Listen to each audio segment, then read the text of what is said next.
Pour les riziculteurs du delta du Mékong, les journées de travail commencent à l'aube. Nguyen Thien est l'un des milliers d'agriculteurs de la région, surnommé le bol de riz du Vietnam. Afin de produire toujours plus, il est contraint tout au long de l'année à travailler de longues journées sous le soleil dans les rizières.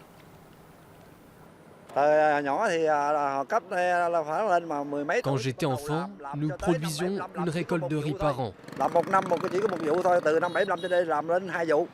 Aujourd'hui, 3. C'est beaucoup de travail. Le riz est l'aliment de base au Vietnam et le pays est le deuxième exportateur mondial. Pour les dirigeants de l'État communiste encore marqué par les famines de la guerre, produire de plus en plus est une priorité nationale. Depuis les années 70, les rendements ont presque quadruplé. Mais à l'inverse, certains comme ce moulin préfèrent vendre du riz de qualité supérieure en plus petite quantité.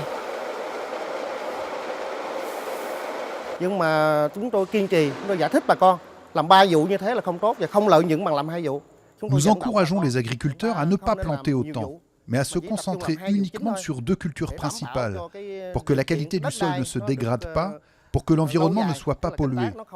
Et le rendement est meilleur avec 2 cultures qu'avec 3, ce qui permet un prix plus élevé. Trop produire va faire baisser le prix du riz. Produire davantage demande plus d'eau, plus d'engrais et plus de pesticides. Un coût élevé pour l'écosystème de la région du Mékong. Inondations ou sécheresses peuvent être catastrophiques pour les producteurs de riz. Alors l'Institut du riz s'efforce de trouver des moyens pour faire face aux conditions climatiques de plus en plus imprévisibles. Le contexte actuel de changement climatique peut avoir un effet sur la culture du riz ici.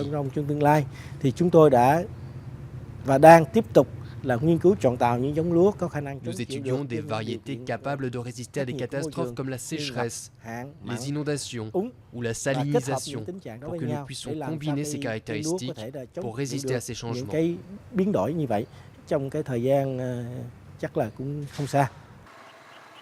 Mais l'arrivée d'une nouvelle variété ultra résistante pourrait prendre plus d'une décennie. D'ici là, les riziculteurs ont encore de longues journées de labeur devant eux.